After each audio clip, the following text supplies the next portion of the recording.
Question number 4 का था, देखो 4 पढ़ लो, लिखो। लिखा किसी वृत्त के केंद्र से 13 cm दूर स्थित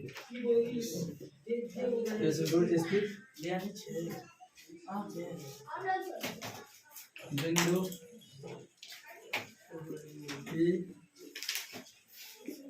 से खींची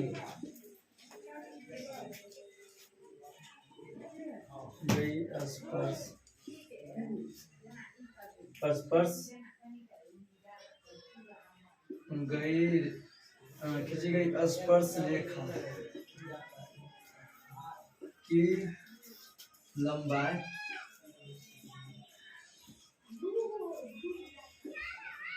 12 cm है, तो वृत्त की त्रिज्या ज्ञात करें। क्वेश्चन तो बहुत अच्छा समझ गया होगा। देखो क्वेश्चन हमको लिखना पड़ता है, इसलिए प्रॉब्लम है। स्मार्ट मोड तो है नहीं कि हम क्लिक करो आंसर हो जाएगा, तुम्हारा डायरेक्टली लिखना पड़ता है। अल्लाह लिखेंगे तुम सब कहेंगे सर जी कहाँ से लिख दे, पता नहीं चलेगा, तो लिखना पड़ता है क्वेश्चन। इस पर किसी वृत्त के केंद्र से 13 cm दूर स्थित बिंदु P है, P से खींची गई स्पर्श रेखा की लंबाई 12 cm है, तो वृत्त की त्रिज्या ज्ञात करे। देखो एगो सर्कल उतार लो, सर्कल हो गया। अगर किसी वृत्त के केंद्र से 13 cm, मान लो केंद्र होगा तो केंद्र तुम नहीं बना लो, या तुम इधर से बना लो। यहीं पर स्पर्श रेखा तुम ऊपर से ला दो, या तो स्पर्श रेखा तुम नीचे से ला दो। स्पर्श रेखा मतलब इसमें टच करना चाहिए, स्पर्श मतलब छू रहा है, स्पर्श करना मतलब इसमें छू रहा है। देखो बिंदु P है बाहर, ये तुम्हारा दे दिया 13, और यहाँ से ले लो ई करा, तुमको त्रिज्या निकालना है, दे दिया 12। आप बना लो, ट्रिपलेट नंबर बन गया।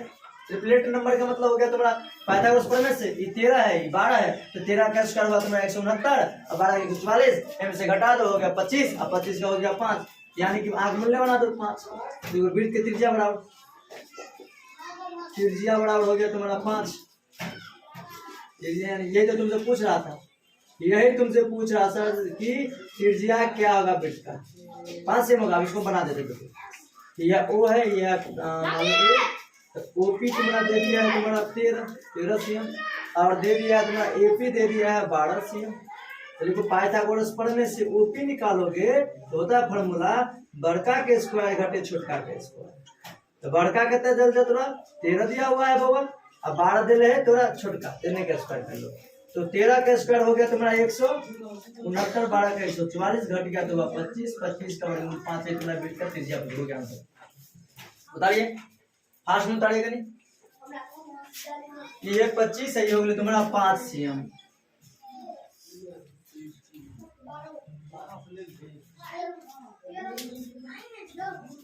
फास्ट में लिखिएगा नहीं, ओ यह O, यह A, यह P, तो यहाँ इधर 13, इधर 12, आई तुमको पूछना है, इसको स्क्वायर, इसके स्क्वायर से घटाई तो आंसर मिलेगा। मोस्ट वेरिएबल क्वेश्चन, ये डिजिट बदल सकता है लेकिन क्वेश्चन का पैटर्न नहीं बदलेगा। क्वेश्चन बदलता का मतलब उसका डिजिट बदलेगा, लेकिन पैटर्न वही रहेगा, हूबहू पैटर्न वही रहेगा। तुमने केवल खाली पैटर्न किया, उसे क्वेश्चन का डायरेक्शन चेंज करेगा पूछने का, लेकिन क्वेश्चन का पैटर्न वही रहता है। उतारो जल्दी जल्दी उतारो, कोशिश करते हैं कि 50 कम से कम 50 क्वेश्चन डील कर दूं ऑब्जेक्टिव पे। उतार लिया?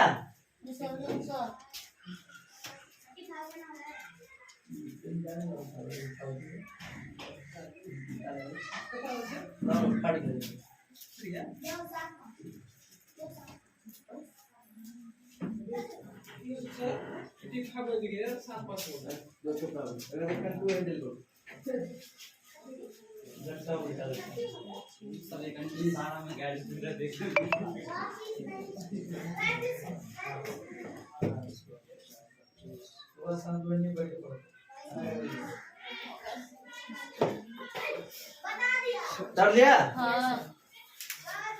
जान दो।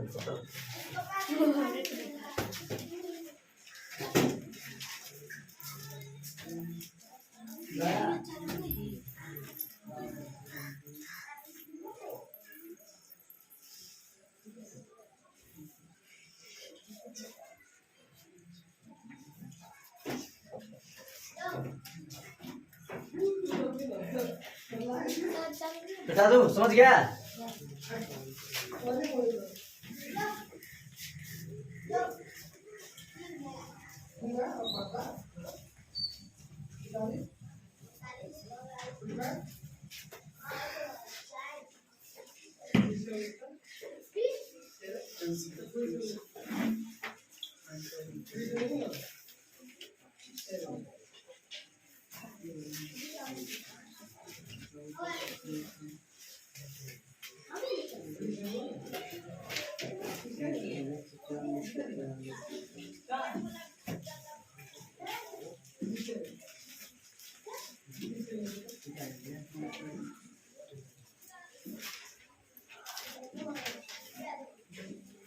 क्वेश्चन नंबर 5 करो। क्वेश्चन नंबर 5 है, दो बेलनों की त्रिज्या का अनुपात दिया हुआ है। क्वेश्चन नंबर 5, दो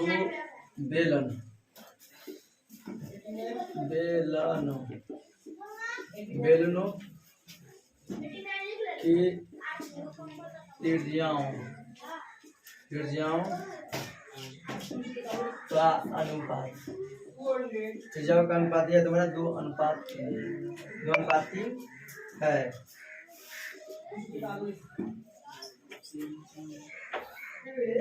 तीन है तथा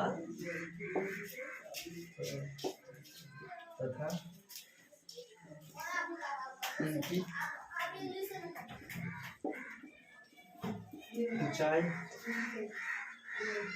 ऊंचाइयों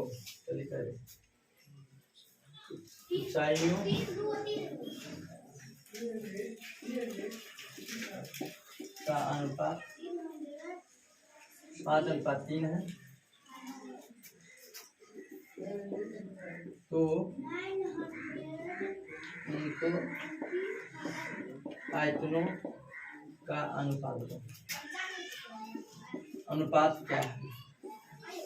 देखो कितना बड़ा सिंपल क्वेश्चन बता दिया। आप तुमको यहाँ से बनाया, खाली आयतन याद रहेगा तब। तो लिखा है त्रिज्या, लिखो R1 कितना दिया हुआ है तुम्हारा, R1 कितना है 2, R2 कितना दिया हुआ है 3, H1 कितना दिया हुआ है 5, H2 कितना दिया हुआ है 3। तो लिखो आयतनों का अनुपात, बेलन के आयतनों का अनुपात लिखो, बेलन के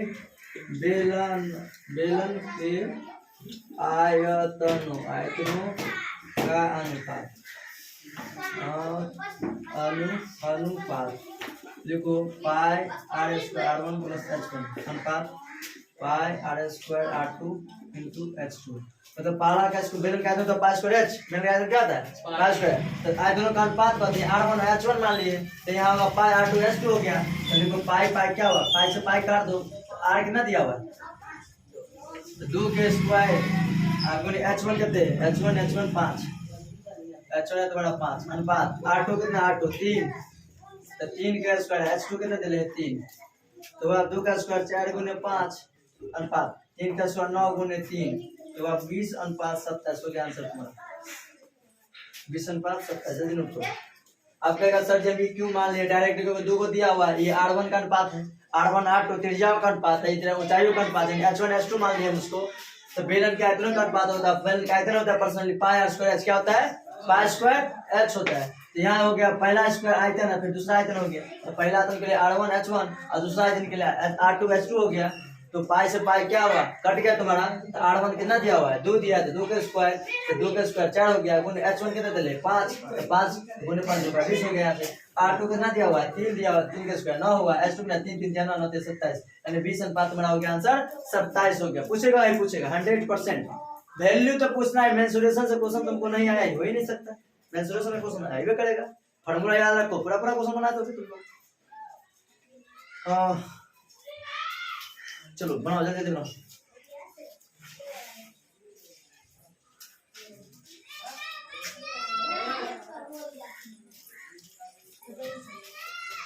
मिटा दो।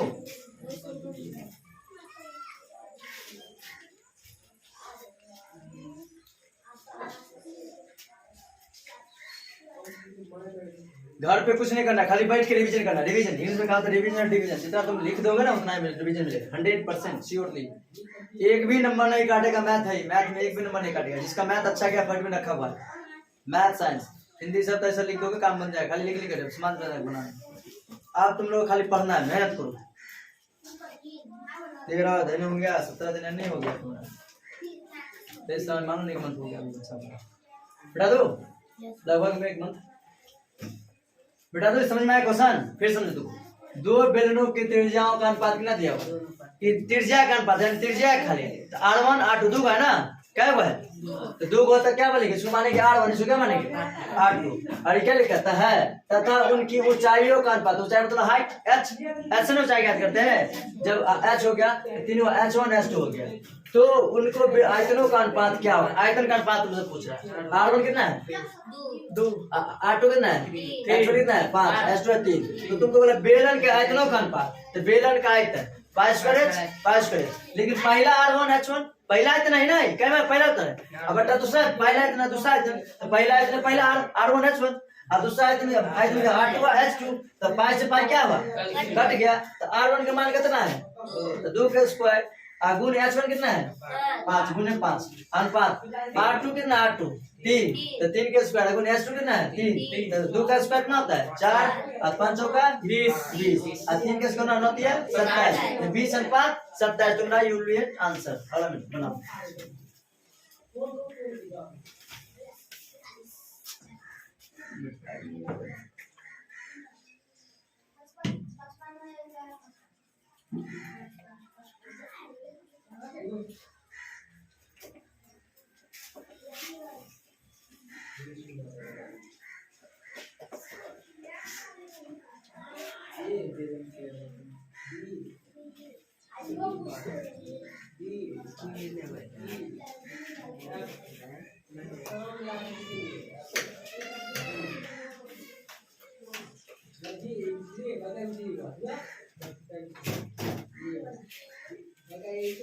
कर दिया?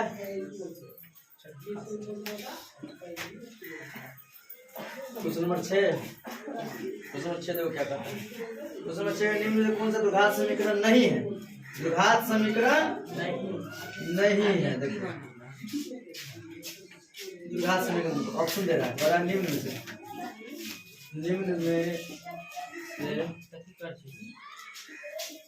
कौन द्विघात नहीं है? द्विघात समीकरण नहीं है, समीकरण नहीं है। क्या समझा इसमें? कि क्वेश्चन करा कि इनमें से कौन द्विघात समीकरण नहीं है। ऑप्शन देखो कौन है, इसमें टिक करना कैसे बना करते। x 2 का whole cube x square minus 1। Option number 1। Option number 2 देखो क्या करते हैं। x + 1 का होल स्क्वायर 2 × x - 1 होता है। ऑप्शन नंबर सी का है तुम्हारा x - 2 x + 2 दे दिया तुम्हारा 5। ऑप्शन नंबर डी ऑप्शन में दिया हुआ है x² + 1/x² = 2। अब बता तुमने बहुपद कौन नहीं है? द्विघात नहीं है। द्विघात का मतलब पावर में 2 नहीं है, तो ये द्विघात तो क्योंकि क्यू होगा x³ + 2 का क्यूब प्लस 2 × x × 3 × x + 2 हुआ तुम्हारा x³ - है x² से x² कट गया, लेकिन स्क्वायर बोले यहाँ से, यहाँ तो स्क्वायर हो जाएगा, क्योंकि x² स्क्वायर हो जाएगा। यहाँ से x × x क्या हो जाएगा? x²। ये तुम्हारा ये द्विघात में है। यहाँ पे हम निकालेंगे तो x² + 1 1 का स्क्वायर + 2 × x × 2 और 2x - 3 ये भी द्विघात में है, क्योंकि पावर में 2 है। ये भी द्विघात में है। ये भी द्विघात में x × x करते होता है x² माइनस हुआ 4 का स्क्वायर और 5, ये पावर 2 है। ये भी द्विघात में है। ये द्विघात में नहीं है। क्यों नहीं है? तो नेगेटिव पार्ट जाएगा, पावर कट जाएगा। ये द्विघात में नहीं है। ये तुम्हारा सब है, लेकिन ऑप्शन में डी द्विघात बहुपद नहीं है। समझ में आया? द्विघात में है यानी पावर में 2 है तो द्विघात है, अगर पावर में 2 नहीं है तो द्विघात में वो नहीं है। द्विघात में कुछ पूछेगा हमेशा 2 होगा, शून्य पूछे, अधिकतम मान पूछे, घात पूछे, वही 2 होता है। क्या होगा? 2 हो जाएगा। बता दो फास्ट, बता दो फास्ट।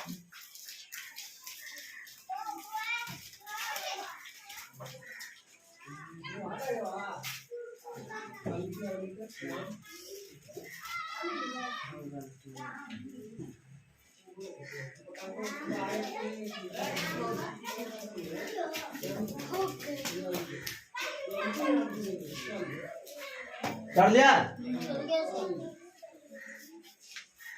कर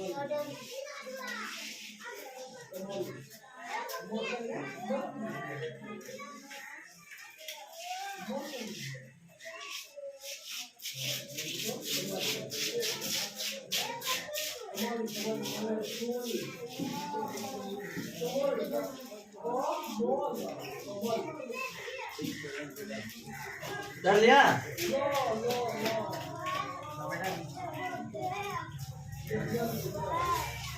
बिठा दो।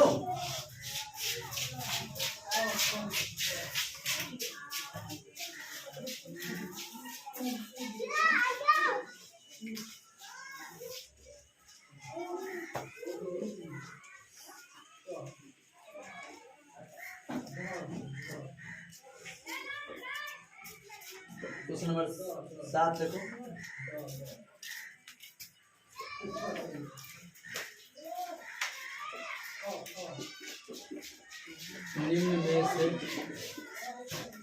निम्न में से कौन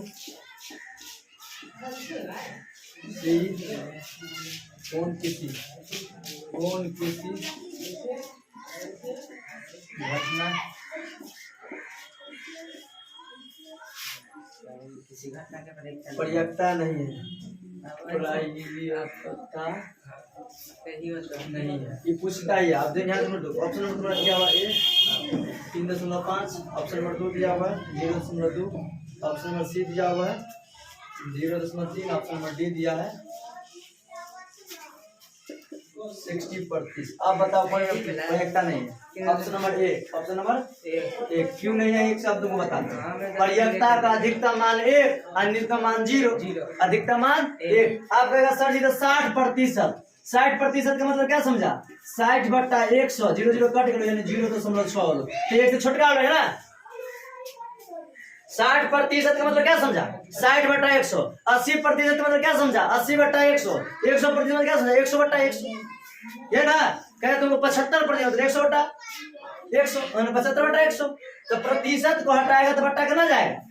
100। प्रतिशत को हटाएगा ना जाएगा बट्टा 100। तो 0 से 0 कट गया, अभी हुआ 10 तो यानी 0.6। आप बताओ हमको कि 1 से बढ़कर में कौन है? 3.5 है। पर्याप्ता का नोट हम क्या लिखाए थे? लिखो नोट। किसी भी पर्याप्ता का मान नहीं होगा, घटना का पर्याप्ता नहीं होगा। लिखो किसी घटना की प्रायिकता नहीं होता है 0 से छोटका, 0 से छोटका एवं 1 से बड़का। ये अपना हमारा एक्सपीरियंस, ये हमको समझ में आता है, जब समझ में आ जाएगा तुम लोग को भी। 0 से छोटका, 0 से छोटका का मतलब ये हो गया 0 से बड़ा माइनस वाला हो जाएगा। 0 से जब हम पीछा भागेंगे तो माइनस जाएंगे, 0 से तब ये जाएंगे उससे क्या हो जाएगा? माइनस। एक ही नोट से तुम्हारा क्वेश्चन बन जाएगा। यहाँ से पर्याप्ता का हम बहुत बड़ा बना दी, तभी नोट लेंगे तो पूरा बन जाएगा तुम लोग से।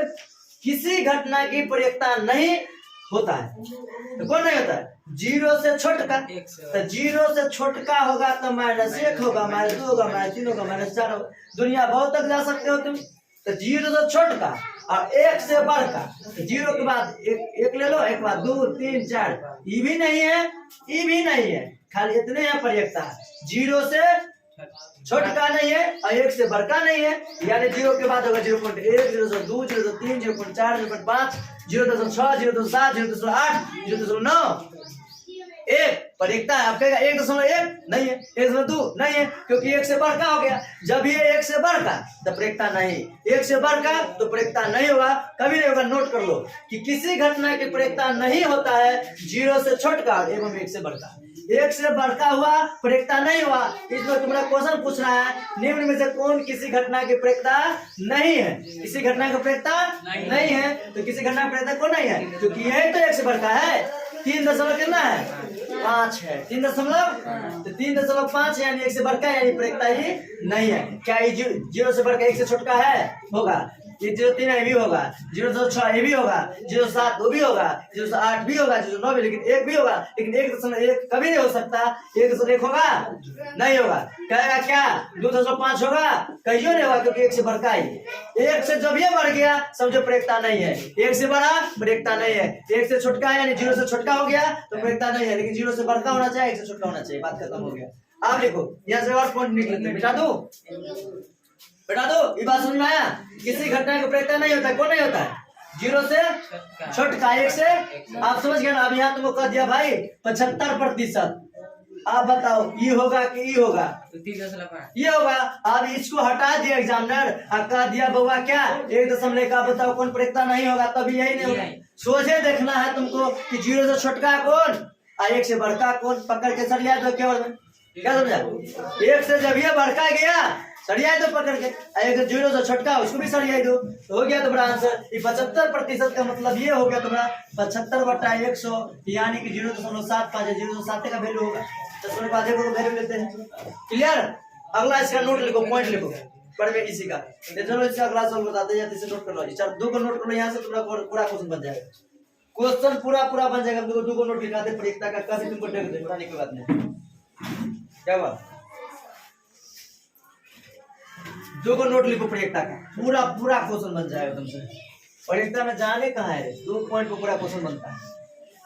यार ऑब्जेक्ट में यहाँ दो है,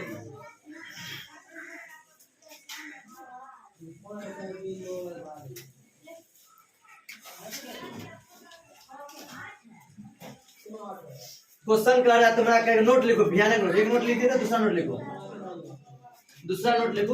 नोट नंबर 2।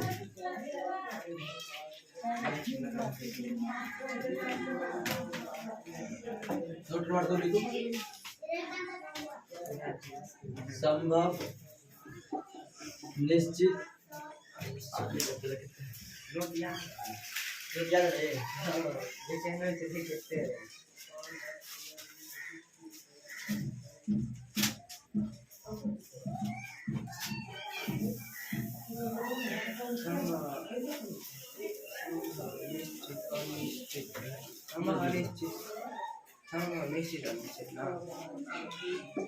संभव निश्चित अधिकतम मान 1 होता है। क्या होता है, 1 होता है। लिखो, असंभव अनिश्चित न्यूनतम मान 0 होता है। किसी भी का तो लिखा है, देखिए 0 से छोटका और 1 से बढ़का। एक और पूछता तुमसे, ये पूछेगा पी इवेंट और नोट इवेंट नहीं, तो जगह तुम्हारा फिनिश करना पड़ेगा। एक और 0 यानी तुम्हारा होगा आंसर। अब हमको बताओ, तुम आएगा तो पढ़ेगा तो वो काम होगा या नहीं, वो घटना हो गया, और नहीं आएगा तो 0 होगा, नहीं आया तो क्या होगा, 0 तो हो गया 0। यानी संभव होगा तो 1 होगा, निश्चित होगा तभी 1 होगा, अधिकतम मान होगा तभी। प्रेरकता का कुछ पूछे, संभव निश्चित अधिकतम मान 1 होता है, 1 होता है, यानी 1 होता है, कितना होता है 1। असंभव अनिश्चित न्यूनतम मान कितना होता है 0 होता है। क्या होता है, अब घटना पी ई मतलब क्या सोचो, घटना है, अब पी डैश मतलब घटना नहीं है, तो निश्चित अनिश्चित का जोड़ कितना होता है 1 होता है, निश्चित अनिश्चित का जोड़ कितना होता है 1 होता है। बेटा दो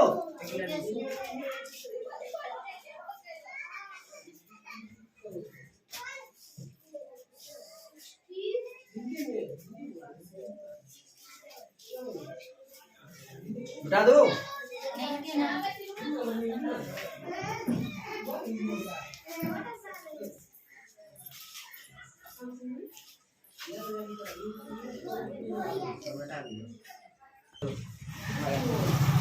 लिखा हुआ तुम्हारा 2 संख्या, 2 संख्या है, क्या लिखा है 2 संख्या,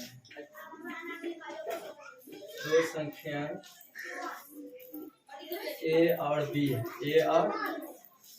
ए और क्या हुआ बी, 2 संख्या ए और 18 लिखा हुआ है, ए और 18 का लॉस कितना दिया हुआ है 2 है। लॉस कितना है 2 है। लॉस तुम्हारा 2 है तो पेट्रोल के तो लॉस 36 दे दो। लॉस तुम्हारा 36। दो संख्या a और 18 का लॉस 36 है तथा मौसम 36 है तथा मौसम 2 है। मौसम कितना है 2 है तो एक का मान ज्ञात करें। एक का मान ज्ञात करें। इसका वो फॉर्मूला एक फॉर्मूला से तुमको पूरा क्वेश्चन बन जाएगा। देखो आंसर एक संख्या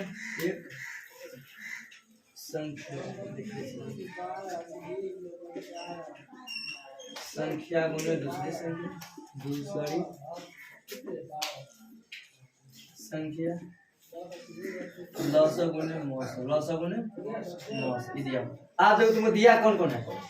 दो संख्या में एक और दो संख्या दे ले। एगो दे ले ए और दूसरा दे 6 लॉस कितना दिया हुआ है 36। अब मौसम कितना दिया हुआ है 2। आप बटो 18 का 18 36 एक बार कितना हो गया 4। यानी पहला संख्या कितना हो गया 4। पहला संख्या कितना हो गया 4। देखो जल्दी कर। घबराए की कोई बात नहीं है। धीरे धीरे देखो और घर पे जाकर बनाओ। जितना पढ़ोगे ना उतना रिवीजन आएगा। रिवीजन खाली रिवीजन करो। कोई भी चीज आसान नहीं होता। मेहनत करोगे तो सब आसान हो जाएगा। पहले करने बहुत भारी लगेगा। मैथ है मैथ की तो पजरा छोड़ा दे बेटू तो चौक हिला दे बेटे बनाए बेटे। इतना भारी नहीं है मैथ को बना देते हो भारी। सोचो बनाओ।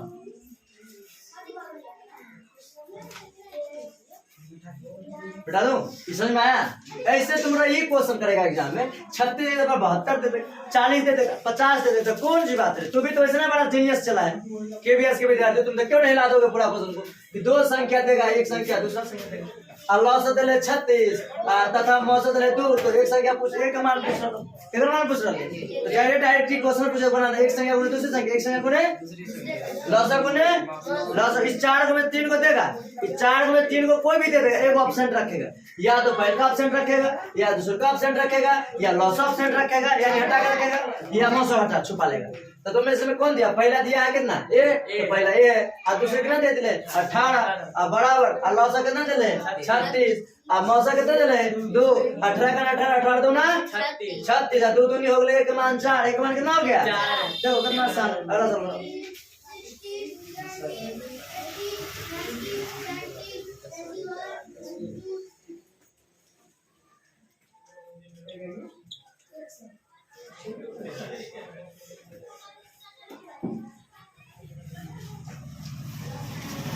Question number 9। देखो वेरी इंपॉर्टेंट फॉर्मूला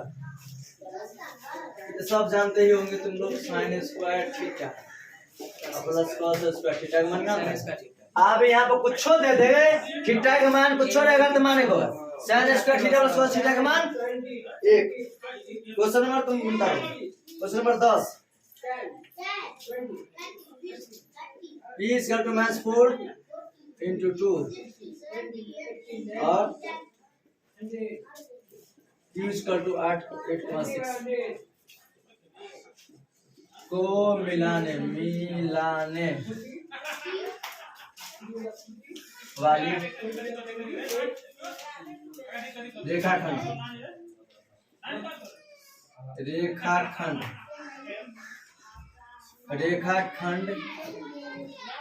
के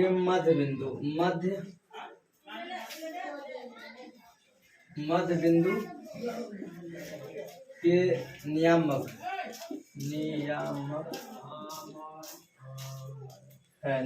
है क्या है आप बताओ।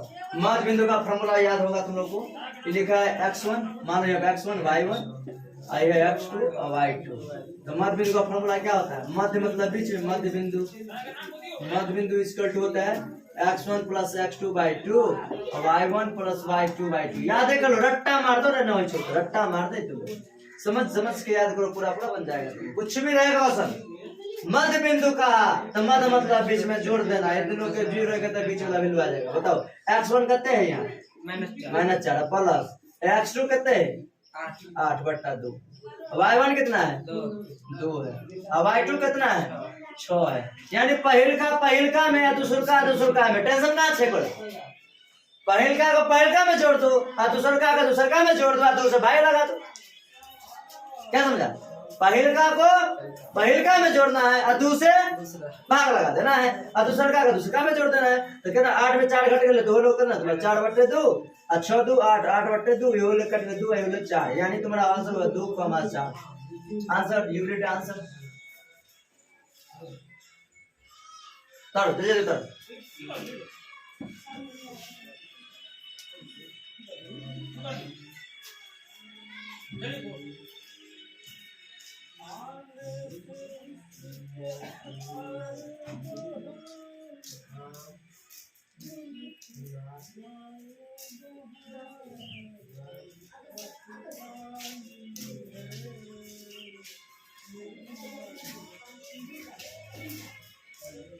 पूछेगा एक क्वेश्चन, ध्यान दो क्या लिखा है। पी बिंदु दिया होगा, कुछ भी रहे दुनिया का, पी के जान जाए कुछ भी दुनिया को मतलब नहीं रहता, खाली तू करे बिंदु का मतलब थोड़ा जरूरत है। क्या लिखा? मैं 4,2 मैं 4,2 और क्यों कहते हैं 8,6 को मिलाने वाली रेखा खंड के मध्य बिंदु, कौन बिंदु? मध्य बिंदु। तो मध्य बिंदु का फॉर्मूला क्या होता है बताओ? x1 2/2 और y1 प्लस y2/2/2। यानी क्या समझा? पहिलका में पहिलका को जोड़ना, पहिलका को और दूसरका के दूसरका में जोड़ना। x1 x2/2 y1 plus y2/2। x1 कितना है -4 प्लस x2 कितना है 8/2 और y1 कितना है 2 और y2 कितना है 6। तो 8 में -4 को जोड़ेगा तो कितना हो जाएगा? सोचे 4 हो जाएगा। क्या हो गया? 2 दूनी 4 और 4 दूनी 8, यहाँ तो आंसर हो गई। बता दो चलो लिखते हैं।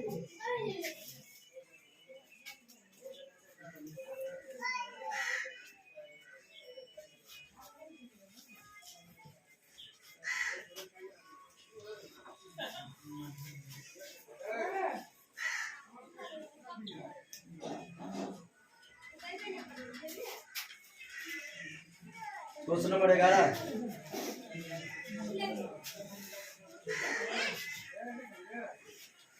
क्वेश्चन नंबर 11 पढ़ो कितना कह रहा है कि एक आदमी 24 मीटर पश्चिम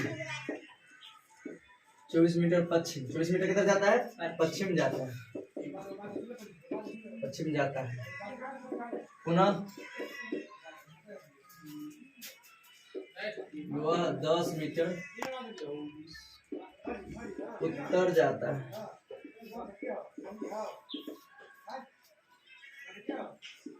अब वह अपने प्रारंभ बिंदु से कितनी दूरी पर है? अब वो अपने प्रारंभिक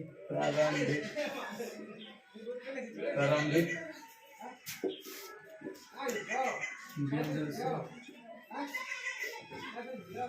कितनी दूरी पर है?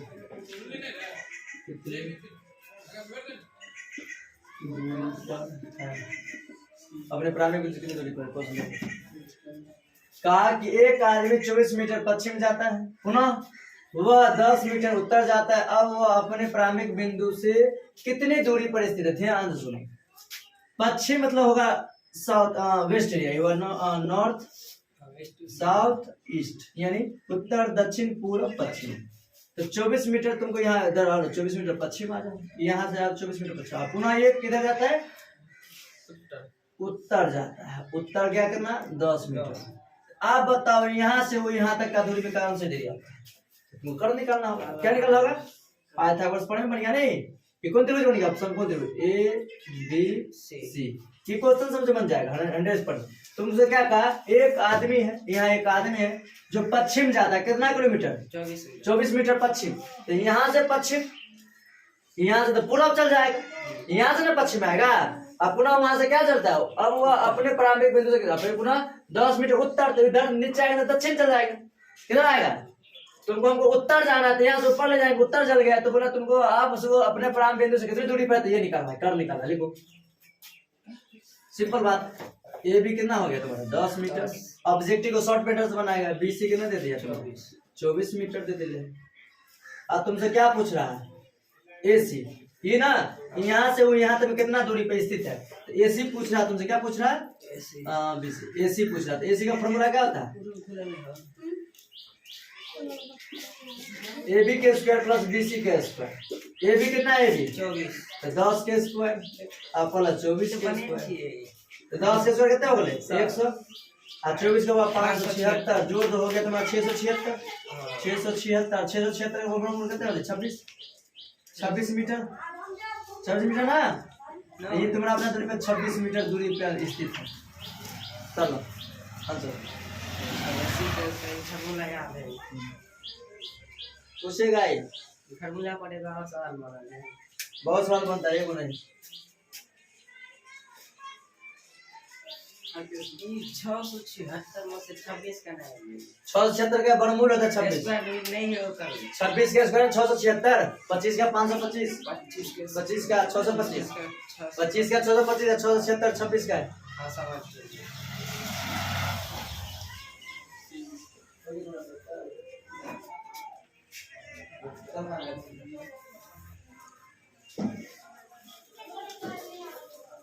रोड तो बन गए ना,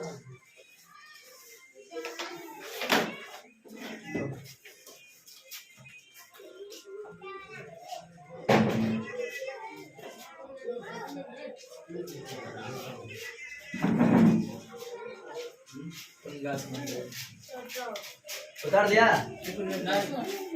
जरूर उतारो।